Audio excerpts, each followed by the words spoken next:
Hi ವೀಕ್ಷಕರೇ, ನೋಡಿ, ಕೊನೆಗೂ ಸರ್ಕಾರ ಗೃಹಲಕ್ಷ್ಮಿ ಯೋಜನೆಯ ಪ್ರತಿಯೊಂದು ಫಲಾನುಭವಿಗಳಿಗೂ ಭರ್ಜರಿ ಗುಡ್ಡಿಸ್ನ ಕೊಟ್ಟಿದ್ದು ನಿಮ್ಮ ಬ್ಯಾಂಕ್ ಖಾತೆಗೆ ಒಟ್ಟು 3 ತಿಂಗಳ ಗೃಹಲಕ್ಷ್ಮಿ ಯೋಜನೆಯ 6,000 ಹಣನ ನಾಳೆ ಭಾನುವಾರ ಏಪ್ರಿಲ್ 12ರಿಂದ ಕರ್ನಾಟಕದ 23 ಜಿಲ್ಲೆಗಳಿಗೆ ಸರ್ಕಾರ ಜಮಾ ಮಾಡ್ತಾ ಇದೆ. ಆದರೆ ಈ 3 ತಿಂಗಳ 6,000 ಹಣ 2 ಲಕ್ಷಕ್ಕಿಂತ ಅಧಿಕ ಮಹಿಳೆಯರಿಗೆ ಕ್ಯಾನ್ಸಲ್ ಕೂಡ ಆಗಿದ್ದು, ನಿಮ್ಮ ಬ್ಯಾಂಕ್ ಖಾತೆಗೆ ಹಣ ಬರಬೇಕು ಅಂದರೆ ನೀವು ಗೃಹಲಕ್ಷ್ಮಿಗೆ ಮರು ಅರ್ಜಿನ ಹಾಕೋದು ಕಡ್ಡಾಯವಾಗಿದೆ ಮತ್ತು ಹೊಸ ನಿಯಮಗಳನ್ನ ಪಾಲಿಸಬೇಕಾಗಿದೆ. ಅದೇ ರೀತಿ ರೇಷನ್ ಕಾರ್ಡ್ ಹೊಂದಿರುವ ಪ್ರತಿಯೊಂದು ಕಾರ್ಡ್ದಾರರಿಗೂ ಕೂಡ ಸರ್ಕಾರ 3 ಮುಖ್ಯವಾದ ಭರ್ಜರಿ ಗುಡ್ಡಿಸ್ನ ಕೊಟ್ಟಿದ್ದು, ನಿಮ್ಮ ಒಂದು ಕಾರ್ಡಿಗೆ ಸರ್ಕಾರ ಈ ಬಾರಿ ಸಾಕಷ್ಟು ಗುಡ್ಡಿಸ್ಗಳನ್ನ ಕೊಟ್ಟಿದೆ ಮತ್ತು ಹೊಸ ರೇಷನ್ ಕಾರ್ಡ್ಗೆ ಅರ್ಜಿನ ಕೂಡ ಸ್ವೀಕಾರ ಮಾಡ್ತಾ ಇದೆ. ಹಾಗಾದರೆ ಯಾರಿಗೆಲ್ಲ ಗೃಹಲಕ್ಷ್ಮಿ ಹಣ ಬರ್ತಾ ಇದೆ ಮತ್ತು ಯಾರಿಗೆಲ್ಲ ಕ್ಯಾನ್ಸಲ್ ಆಗಿದೆ ಅಂತ ನಾನು ನಿಮಗೆ ತಿಳಿಸ್ಕೊಡ್ತಾ ಇದ್ದೀನಿ. ಅದಕ್ಕಿಂತ ಮೊದಲು ನೋಡಿ ವೀಕ್ಷಕರೇ, ನೀವೇನಾದ್ರೂ ಇನ್ನೂ ಕೂಡ ನನ್ನ ಚಾನಲ್ನ ಸಬ್ಸ್ಕ್ರೈಬ್ ಆಗಿಲ್ಲ ಅಂದರೆ ದಯವಿಟ್ಟು ಪ್ರತಿಯೊಬ್ಬರು ಚಾನಲ್ನ ಸಬ್ಸ್ಕ್ರೈಬ್ ಮಾಡ್ಕೊಳ್ಳಿ, ಹಾಗೆ ವಿಡಿಯೋಗೆ ಒಂದು ಲೈಕ್ನ ಕೊಡಿ. ಹೌದು ವೀಕ್ಷಕರೇ, ಸರ್ಕಾರದಿಂದ ಪ್ರತಿಯೊಂದು ಗೃಹಲಕ್ಷ್ಮಿ ಯೋಜನೆಯ ಫಲಾನುಭವಿಗಳಿಗೆ ಒಟ್ಟು 3 ತಿಂಗಳ ಗೃಹಲಕ್ಷ್ಮಿ ಹಣನ ಸರ್ಕಾರ ಜಮಾ ಮಾಡುವುದಾಗಿ ಭರ್ಜರಿ ಗುಡ್ಡಿಸ್ನ ಕೊಟ್ಟಿದ್ದು, ಈಗಾಗಲೇ ಫಲಾನುಭವಿಗಳಿಗೆ ಈ ಒಂದು ಹಣ ಜಮಾ ಆಗೋದಕ್ಕೆ ಶುರುವಾಗಿದೆ.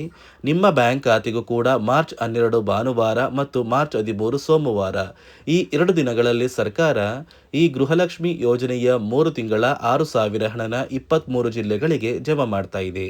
ಆದರೆ ಈ ಬಾರಿ ಸುಮಾರು 2,50,000ಕ್ಕಿಂತ ಅಧಿಕ ಮಹಿಳೆಯರಿಗೆ ಸರ್ಕಾರ ಗೃಹಲಕ್ಷ್ಮಿ ಹಣನ ಕ್ಯಾನ್ಸಲ್ ಕೂಡ ಮಾಡಿದ್ದು, ಗೃಹಲಕ್ಷ್ಮಿಗೆ ಹೊಸ ನಿಯಮಗಳನ್ನ ಜಾರಿಗೆ ತಂದಿದೆ ಮತ್ತು ನೀವು ಗೃಹಲಕ್ಷ್ಮಿಗೆ ಮರು ಅರ್ಜಿನ ಹಾಕಬೇಕು ಅಂತ ಸರ್ಕಾರ ಆದೇಶ ಕೊಟ್ಟಿದೆ. ಹಾಗಾದ್ರೆ ಸರ್ಕಾರ ಏನಕ್ಕೆ ಈ ಥರ ಎಲ್ಲ ಹೇಳ್ತಾ ಇದೆ ಅಂತ ನಾನು ನಿಮಗೆ ತಿಳಿಸ್ಕೊಡ್ತಾ ಇದ್ದೀನಿ. ಅದಕ್ಕಿಂತ ಮೊದಲು ನಾಳೆ ಭಾನುವಾರ ಏಪ್ರಿಲ್ 12ರಂದು ಕರ್ನಾಟಕದ ಯಾವ 23 ಜಿಲ್ಲೆಗಳಿಗೆ ಈ ಗೃಹಲಕ್ಷ್ಮಿ ಯೋಜನೆಯ 3 ತಿಂಗಳ 6,000 ಹಣ ಬರ್ತಾ ಇದೆ ಅಂದರೆ, ಮೊದಲಿಗೆ ಬಾಗಲಕೋಟೆ, ಬೆಳಗಾವಿ, ವಿಜಯಪುರ, ಧಾರವಾಡ, ಗದಗ, ಹಾವೇರಿ, ಉತ್ತರ ಕನ್ನಡ, ಬಳ್ಳಾರಿ, ಬೀದರ್, ಕಲಬುರಗಿ, ಕೊಪ್ಪಳ, ರಾಯಚೂರು, ಯಾದಗಿರಿ, ಬೆಂಗಳೂರು ನಗರ, ಬೆಂಗಳೂರು ಗ್ರಾಮಾಂತರ, ರಾಮನಗರ, ಚಿಕ್ಕಬಳ್ಳಾಪುರ, ಚಿತ್ರದುರ್ಗ, ದಾವಣಗೆರೆ, ಕೋಲಾರ, ಶಿವಮೊಗ್ಗ, ಚಾಮರಾಜನಗರ, ಚಿಕ್ಕಮಗಳೂರು, ದಕ್ಷಿಣ ಕನ್ನಡ, ಹಾಸನ, ಕೊಡಗು, ಮಂಡ್ಯ, ಮೈಸೂರು ಮತ್ತು ಉಡುಪಿ ಈ ಜಿಲ್ಲೆಗಳ ಪ್ರತಿಯೊಂದು ಫಲಾನುಭವಿಗಳಿಗೆ 3 ತಿಂಗಳ ಗೃಹಲಕ್ಷ್ಮಿ ಯೋಜನೆಯ 6,000 ಹಣನ ಸರ್ಕಾರ ಜಮಾ ಮಾಡ್ತಾ ಇದೆ. ಆದರೆ ಇನ್ನು ಮುಂದೆ ನಿಮ್ಮ ಬ್ಯಾಂಕ್ ಖಾತೆಗೆ ಗೃಹಲಕ್ಷ್ಮಿ ಹಣ ಬರೋದು ಕೂಡ ಡೌಟ್ ಇದೆ. ಯಾಕಂದರೆ ಗೃಹಲಕ್ಷ್ಮಿ ಯೋಜನೆಯಲ್ಲಿ ಸುಮಾರು 2,50,000 ಮಹಿಳೆಯರ ಒಂದು ಹೆಸರನ್ನ ಅರ್ಹರ ಪಟ್ಟಿಯಿಂದ ಸರ್ಕಾರ ಕ್ಯಾನ್ಸಲ್ ಮಾಡಿದೆ. ನೀವು ಕೂಡ ನಿಮ್ಮ ಬ್ಯಾಂಕ್ ಖಾತೆಗೆ ಗೃಹಲಕ್ಷ್ಮಿ ಹಣನ ಪಡಿಬೇಕು ಅಂದರೆ ಪ್ರತಿ ವರ್ಷವೂ ಕೂಡ ಗೃಹಲಕ್ಷ್ಮಿಗೆ ಮರು ಅರ್ಜಿನ ಹಾಕಿದರೆ ಮಾತ್ರ ಸರ್ಕಾರ ಗೃಹಲಕ್ಷ್ಮಿ ಹಣನ ನಿಮ್ಮ ಬ್ಯಾಂಕ್ ಖಾತೆಗೆ ಜಮಾ ಮಾಡೋದು. ಯಾಕಂದರೆ ಈ 2 ಲಕ್ಷಕ್ಕಿಂತ ಅಧಿಕ ಫಲಾನುಭವಿಗಳು ಪ್ರತಿ ತಿಂಗಳು ಗೃಹಲಕ್ಷ್ಮಿ ಹಣನ ಪಡಿತಾ ಇದ್ದಾರೆ. ಆದರೆ ಈ 2 ಲಕ್ಷಕ್ಕಿಂತ ಅಧಿಕ ಮಹಿಳೆಯರು ಗೃಹಲಕ್ಷ್ಮಿ ಹಣನ ಕ್ಯಾನ್ಸಲ್ ಮಾಡ್ಕೊಂಡಿದ್ದಾರೆ. ಈ ಒಂದು ಫಲಾನುಭವಿಗಳು ಮರಣ ಹೊಂದಿದ್ದು, ಮರಣ ಹೊಂದಿರುವ ಫಲಾನುಭವಿಗಳಿಗೂ ಕೂಡ ಹಣ ಬರ್ತಾ ಇರೋದು ಸರ್ಕಾರಕ್ಕೆ ತಿಳಿದು ಬಂದಿದ್ದು, ನಿಮ್ಮ ಊರಿಗೆ ಸರ್ಕಾರ ಕೆಲವು ಅಧಿಕಾರಿಗಳನ್ನ ಕಳಿಸ್ತಾರೆ. ಆ ಒಂದು ಅಧಿಕಾರಿಗಳು ಪ್ರತಿ ಫಲಾನುಭವಿಗಳ ಒಂದು ದಾಖಲಾತಿಗಳನ್ನ ಮರುಪರಿಶೀಲನೆ ಮಾಡಿ ನಂತರ ಗೃಹಲಕ್ಷ್ಮಿ ಹಣನ ನಿಮ್ಮ ಬ್ಯಾಂಕ್ ಖಾತೆಗೆ ಜಮಾ ಮಾಡ್ತಾರೆ. ಈಗಾಗಲೇ 3 ತಿಂಗಳ 6,000 ಹಣನ ಸರ್ಕಾರ ಬಿಡುಗಡೆ ಮಾಡಿದೆ. ಆದಷ್ಟು ಬೇಗ ಗೃಹಲಕ್ಷ್ಮಿ ಹಣ ನಿಮ್ಮ ಬ್ಯಾಂಕ್ ಖಾತೆಗೆ ಬರುತ್ತೆ. ಅದೇ ರೀತಿ ರೇಷನ್ ಕಾರ್ಡ್ ದಾರರಿಗೂ ಕೂಡ ಸರ್ಕಾರ 3 ಮುಖ್ಯವಾದ ಭರ್ಜರಿ ಗುಡ್ ನ್ಯೂಸ್ನ ಕೊಟ್ಟಿದ್ದು, ಮೊದಲ ಒಂದು ಗುಡ್ ನ್ಯೂಸ್ ಬಂದು ಸರ್ಕಾರ ಹೊಸ ರೇಷನ್ ಕಾರ್ಡ್ಗೆ ಅರ್ಜಿನ ಸ್ವೀಕಾರ ಮಾಡ್ತಾ ಇದೆ. ನೀವು ಕೂಡ ಹೊಸ ರೇಷನ್ ಕಾರ್ಡ್ನ ಪಡಿಬೇಕು ಅಂದರೆ ಆದಷ್ಟು ಬೇಗ ಅರ್ಜಿನ ಹಾಕಿ. ಅದೇ ರೀತಿ ಎರಡನೆಯ ಒಂದು ಗುಡ್ ನ್ಯೂಸ್ ಬಂದು ನೋಡಿ ವೀಕ್ಷಕರೇ, ನಿಮ್ಮ ಒಂದು ರೇಷನ್ ಕಾರ್ಡ್ಗೆ ಸರ್ಕಾರ ಈ ಏಪ್ರಿಲ್ ತಿಂಗಳಲ್ಲಿ ಫೆಬ್ರವರಿ ಮತ್ತು ಮಾರ್ಚ್ ತಿಂಗಳ ಒಟ್ಟು 2 ತಿಂಗಳ ಇಂದಿರಾ ಕಿಟ್ನ ವಿತರಣೆ ಮಾಡ್ತಾ ಇದೆ. 5 ರೀತಿಯ ಆಹಾರ ಪದಾರ್ಥಗಳು ಇರುವಂತಹ 10 ಆಹಾರ ಪದಾರ್ಥಗಳನ್ನ ಸರ್ಕಾರ ಈ ಏಪ್ರಿಲ್ ತಿಂಗಳಲ್ಲಿ ಪ್ರತಿಯೊಂದು ರೇಷನ್ ಕಾರ್ಡ್ದಾರರಿಗೆ ಕೊಡ್ತಾ ಇದ್ದು, ಪ್ರತಿಯೊಬ್ಬರಿಗೂ ಆದಷ್ಟು ಬೇಗ ಈ ಒಂದು ಸೌಲಭ್ಯ ಸಿಗ್ತಾ ಇದೆ. ಅದೇ ರೀತಿ ಮೂರನೆಯ ಒಂದು ಗುಡ್ ನ್ಯೂಸ್ ಬಂದು, ಇನ್ನು ಮುಂದೆ ನೀವು ಉಚಿತ ಅಕ್ಕಿ ಪಡಿಬೇಕು ಅಂದರೆ ಆ ಒಂದು ಬಯೋಮೆಟ್ರಿಕ್ ಮಷಿನ್ ಮೇಲೆ ಬೆರಳಿಡುವಂತಹ ಅವಶ್ಯಕತೆ ಇಲ್ಲ. ಯಾಕಂದರೆ ಇದೀಗ ಸರ್ಕಾರ ನಿಮ್ಮ ಒಂದು ಬೆರಳು ಆ ಒಂದು ಮಷಿನಲ್ಲಿ ಎಂಟ್ರಿ ಆಗಿಲ್ಲ ಅಂದರೂ ಕೂಡ ಆ ಒಂದು ಅಧಿಕಾರಿಗಳು ಪುಸ್ತಕದಲ್ಲಿ ನಿಮ್ಮ ಒಂದು ಹೆಸರನ್ನ ಬರ್ಕೊಂಡು ನಿಮ್ಮ ಕಾರ್ಡಿಗೆ ಅಕ್ಕಿನ ಕೊಡಬೇಕು ಅಂತ ಸರ್ಕಾರ ಆದೇಶ ಕೊಟ್ಟಿದ್ದು, ಈ 3 ಗುಡ್ ನ್ಯೂಸ್ನ ಪ್ರತಿಯೊಂದು ಫಲಾನುಭವಿಗಳಿಗೆ ಸರ್ಕಾರ ಕೊಡ್ತಾ ಇದೆ. ಇದರ ಜೊತೆಗೆ ನಿಮ್ಮ ಬ್ಯಾಂಕ್ ಖಾತೆಗೆ ಗೃಹಲಕ್ಷ್ಮಿ ಯೋಜನೆಯ ಹಣ ಇನ್ನು ಮುಂದೆ ಬರಬೇಕು ಅಂದರೆ 5 ರೀತಿಯ ಹೊಸ ನಿಯಮಗಳನ್ನ ನೀವು ಪಾಲಿಸಬೇಕು ಅಂತ ಸರ್ಕಾರ ಆದೇಶ ಕೊಟ್ಟಿದೆ. ಅದೇ ರೀತಿ ನೋಡಿ ಸ್ನೇಹಿತರೆ, ಈ ಬಾರಿ ಸುಮಾರು 1 ಲಕ್ಷಕ್ಕಿಂತ ಅಧಿಕ ಫಲಾನುಭವಿಗಳ ಬ್ಯಾಂಕ್ ಖಾತೆಗೆ ಸರ್ಕಾರ ಗೃಹಲಕ್ಷ್ಮಿ ಯೋಜನೆಯ ಹಣನ ಜಮಾ ಮಾಡ್ತಾ ಇಲ್ಲ. ಕಾರಣ ಏನು ಅಂದರೆ, ನಿಮ್ಮ ಬ್ಯಾಂಕ್ ಖಾತೆಗೆ ಡೆಬಿಟ್ ಮೂಲಕ ಹಣ ಜಮಾ ಮಾಡುವಂತಹ ಸಂದರ್ಭದಲ್ಲಿ ಸರ್ಕಾರ ಸಾಕಷ್ಟು ಫಲಾನುಭವಿಗಳ ಒಂದು ಬ್ಯಾಂಕ್ ಖಾತೆಗೆ ಹಣ ಜಮಾ ಮಾಡೋದನ್ನು ಕ್ಯಾನ್ಸಲ್ ಮಾಡಿದೆ. ಯಾಕಂದರೆ ಇತ್ತೀಚೆಗೆ ಹಣಕಾಸು ಇಲಾಖೆ ಜಾರಿಗೆ ತಂದಿರುವ 5 ನಿಯಮಗಳ ಆಧಾರದ ಮೇಲೆ ಪ್ರತಿಯೊಂದು ಫಲಾನುಭವಿಗಳಿಗೆ ಸರ್ಕಾರ ಈ ಒಂದು ಹಣನ ಜಮಾ ಮಾಡ್ತಾ ಇದ್ದು, ಯಾರೆಲ್ಲ ಫಲಾನುಭವಿಗಳು ಈ ನಿಯಮಗಳನ್ನ ಪಾಲಿಸಿಲ್ಲ ನಿಮ್ಮ ಬ್ಯಾಂಕ್ ಖಾತೆಗೂ ಕೂಡ ಹಣ ಜಮಾ ಆಗೋದಿಲ್ಲ. ಹಾಗಾದರೆ ಬನ್ನಿ ಸ್ನೇಹಿತರೆ, ಸರ್ಕಾರ ಜಾರಿಗೆ ತಂದಿರುವ ಆ 5 ಹೊಸ ನಿಯಮಗಳು ಏನು ಅಂತ ನಾನು ನಿಮಗೆ ತಿಳಿಸ್ಕೊಡ್ತಾ ಇದ್ದೀನಿ.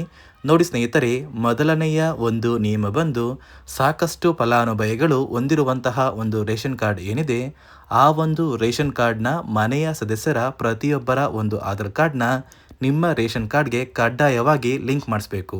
ಅಂದರೆ ಈ ಒಂದು ಲಿಂಕ್ ಮಾಡಿಸುವಂತಹ ಒಂದು ಪ್ರೊಸೀಜರ್ಗೆ ಸರ್ಕಾರ KYC ಅಂತ ಕರೀತಾರೆ. ನಿಮ್ಮ ರೇಷನ್ ಕಾರ್ಡ್ಗೆ ಇನ್ನೂ ಸಹ KYC ಆಗಿಲ್ಲ ಅಂದರೆ ನಿಮ್ಮ ಬ್ಯಾಂಕ್ ಖಾತೆಗೆ ಸರ್ಕಾರ ಮುಂದಿನ ದಿನಗಳಲ್ಲಿ ಗೃಹಲಕ್ಷ್ಮಿ ಯೋಜನೆಯ ಹಣನ ಕ್ಯಾನ್ಸಲ್ ಮಾಡುತ್ತೆ. ಅದೇ ರೀತಿ ಎರಡನೆಯ ಒಂದು ನಿಯಮ ಬಂದು, ಸಾಕಷ್ಟು ಫಲಾನುಭವಿಗಳು ಕಳೆದ 3 ತಿಂಗಳಿಂದ ಸರ್ಕಾರದಿಂದ ಬರ್ತಾ ಇರುವಂತಹ ಒಂದು ರೇಷನ್ ಏನಿದೆ, ಅಂದರೆ ಉಚಿತ ಅಕ್ಕಿ ಏನಿದೆ, ಈ ಒಂದು ರೇಷನ್ನ ಪಡ್ಕೋತಾ ಇಲ್ಲ. ಒಂದು ವೇಳೆ ಕಳೆದ 3 ತಿಂಗಳಿಂದ ನೀವು ರೇಷನ್ನ ಪಡ್ಕೊಂಡಿಲ್ಲ ಅಂದರೆ ಸರ್ಕಾರ ನಿಮ್ಮ ಬಳಿ ಇರುವಂತಹ ಒಂದು ರೇಷನ್ ಕಾರ್ಡ್ನ ಕ್ಯಾನ್ಸಲ್ ಮಾಡುತ್ತೆ. ನಿಮ್ಮ ರೇಷನ್ ಕಾರ್ಡ್ನ ಸರ್ಕಾರ ಕ್ಯಾನ್ಸಲ್ ಮಾಡಿದ್ರೆ ನಿಮ್ಮ ಬ್ಯಾಂಕ್ ಖಾತೆಗೆ ಗೃಹಲಕ್ಷ್ಮಿ ಯೋಜನೆಯ ಹಣ ಇರ್ಬೋದು ಮತ್ತು ಸರ್ಕಾರದಿಂದ ಬರುವಂತಹ ಒಂದು ಸೌಲಭ್ಯಗಳನ್ನ ನೀವು ಕಳ್ಕೋಬೇಕಾಗುತ್ತೆ. ಅದೇ ರೀತಿ ಮೂರನೆಯ ಒಂದು ನಿಯಮ ಬಂದು, ನೋಡಿ ಸ್ನೇಹಿತರೆ, ನಿಮ್ಮ ಬಳಿ ಇರುವಂತಹ ಒಂದು ಆಧಾರ್ ಕಾರ್ಡ್ ಏನಿದೆ, ಆ ಒಂದು ಆಧಾರ್ ಕಾರ್ಡ್ನ ಕಳೆದ 15 ವರ್ಷಗಳಲ್ಲಿ ನೀವು ಯಾವುದೇ ರೀತಿಯ ಒಂದು ತಿದ್ದುಪಡಿನ ಮಾಡಿಸಿಲ್ಲ ಅಂದರೆ ನಿಮ್ಮ ಬ್ಯಾಂಕ್ ಖಾತೆಗೆ ಸರ್ಕಾರ ಗೃಹಲಕ್ಷ್ಮಿ ಯೋಜನೆಯ ಹಣನ ಕ್ಯಾನ್ಸಲ್ ಮಾಡುತ್ತೆ. ಯಾಕಂದರೆ ಸರ್ಕಾರದಿಂದ ಬಂದಿರುವಂತಹ ಒಂದು ಆದೇಶದ ಪ್ರಕಾರ ಪ್ರತಿಯೊಂದು ಫಲಾನುಭವಿಗಳು ಕಳೆದ 15 ವರ್ಷಗಳಲ್ಲಿ ಯಾವುದೇ ರೀತಿಯ ಒಂದು ತಿದ್ದುಪಡಿನ ನಿಮ್ಮ ಆಧಾರ್ ಕಾರ್ಡ್ಗೆ ನೀವು ಮಾಡಿಸಿಲ್ಲ ಅಂದರೆ ಕಡ್ಡಾಯವಾಗಿ ಆದಷ್ಟು ಬೇಗ ನಿಮ್ಮ ಆಧಾರ್ ಕಾರ್ಡ್ಗೆ ತಿದ್ದುಪಡಿನ ಮಾಡಿಸಿ. ಅದೇ ರೀತಿ 4ನೆಯ ಒಂದು ನಿಯಮ ಬಂದು, ನಿಮ್ಮ ಕುಟುಂಬದ ಒಂದು ವಾರ್ಷಿಕ ಆದಾಯ 7 ಲಕ್ಷಕ್ಕಿಂತ ಕಡಿಮೆ ಇರಬೇಕು. ಒಂದು ವೇಳೆ ನಿಮ್ಮ ಕುಟುಂಬದ ವಾರ್ಷಿಕ ಆದಾಯ 7 ಲಕ್ಷಕ್ಕಿಂತ ಜಾಸ್ತಿ ಇದ್ದರೆ ನಿಮ್ಮ ಬ್ಯಾಂಕ್ ಖಾತೆಗೆ ಸರ್ಕಾರ ಗೃಹಲಕ್ಷ್ಮಿ ಯೋಜನೆಯ ಹಣನ ಕ್ಯಾನ್ಸಲ್ ಮಾಡುತ್ತೆ. ಅದೇ ರೀತಿ 5ನೆಯ ಒಂದು ನಿಯಮ ಬಂದು, ನಿಮ್ಮ ಕುಟುಂಬದ ಸದಸ್ಯರು ಅಥವಾ ಗೃಹಲಕ್ಷ್ಮಿ ಯೋಜನೆಯ ಫಲಾನುಭವಿಗಳು ಯಾರು ಕೂಡ ಸರ್ಕಾರಿ ನೌಕರರಾಗಿ ಕಾರ್ಯನಿರ್ವಹಿಸ್ತಾ ಇರಬಾರ್ದು. ಒಂದು ವೇಳೆ ನಿಮ್ಮ ಕುಟುಂಬದಲ್ಲಿ ಯಾರೇ ಆಗಿದ್ರೂ ಸರ್ಕಾರಿ ನೌಕರರಾಗಿ ಕಾರ್ಯನಿರ್ವಹಿಸ್ತಾ ಇದ್ದರೆ ನಿಮ್ಮ ಬ್ಯಾಂಕ್ ಖಾತೆಗೆ ಗೃಹಲಕ್ಷ್ಮಿ ಯೋಜನೆಯ ಹಣ ಕ್ಯಾನ್ಸಲ್ ಆಗುತ್ತೆ. ಈ 5 ನಿಯಮಗಳ ಆಧಾರದ ಮೇಲೆ ಪ್ರತಿಯೊಂದು ಫಲಾನುಭವಿಗಳಿಗೆ ಸರ್ಕಾರ ಹಣ ಜಮಾ ಮಾಡ್ತಾ ಇದೆ. ಒಂದು ವೇಳೆ ನೀವು ಈ 5 ನಿಯಮಗಳನ್ನ ಪಾಲಿಸಿಲ್ಲ ಅಂದರೆ ನೀವು ಕೂಡ ಗೃಹಲಕ್ಷ್ಮಿ ಯೋಜನೆಯ ಹಣದಿಂದ ವಂಚಿತರಾಗಬೇಕಾಗುತ್ತೆ. ನೋಡಿ ವೀಕ್ಷಕರೇ, ನಿಮ್ಮ ಬ್ಯಾಂಕ್ ಖಾತೆಗೆ ನಾಳೆ ಭಾನುವಾರ ಏಪ್ರಿಲ್ 12 ಮತ್ತು ಸೋಮವಾರ ಏಪ್ರಿಲ್ 13ರಂದು ಒಟ್ಟು 3 ತಿಂಗಳ ಗೃಹಲಕ್ಷ್ಮಿ ಹಣನ ಸರ್ಕಾರ ಜಮಾ ಮಾಡಲಿದ್ದು, ಆದಷ್ಟು ಬೇಗ ನಿಮ್ಮ ಬ್ಯಾಂಕ್ ಖಾತೆಗೆ ಹಣ ಬರುತ್ತೆ. ಅದೇ ರೀತಿ ರೇಷನ್ ಕಾರ್ಡ್ ದಾರರಿಗೂ ಕೂಡ ಸರ್ಕಾರ ಭರ್ಜರಿ ಗುಡ್ಡಿಸ್ಗಳನ್ನ ಕೊಟ್ಟಿದ್ದು, ಪ್ರತಿಯೊಬ್ಬರಿಗೂ ಪ್ರತಿ ಸೌಲಭ್ಯಗಳು ಸಿಗುತ್ತೆ ಅಂತ ಹೇಳ್ತಾ, ಇದಿಷ್ಟು ಸರ್ಕಾರದಿಂದ ಬಂದಿರುವ ಹೊಸ ಮಾಹಿತಿಯಾಗಿದೆ. ನಾನು ಕೊಟ್ಟಿರುವ ಮಾಹಿತಿ ನಿಮಗೆ ಇಷ್ಟ ಆಗಿದ್ದಲ್ಲಿ ದಯವಿಟ್ಟು ಪ್ರತಿಯೊಬ್ಬರು ನನ್ನ ಚಾನಲ್ನ ಸಬ್ಸ್ಕ್ರೈಬ್ ಮಾಡ್ಕೊಳ್ಳಿ, ಹಾಗೆ ವಿಡಿಯೋಗೆ ಒಂದು ಲೈಕ್ನ ಕೊಡಿ.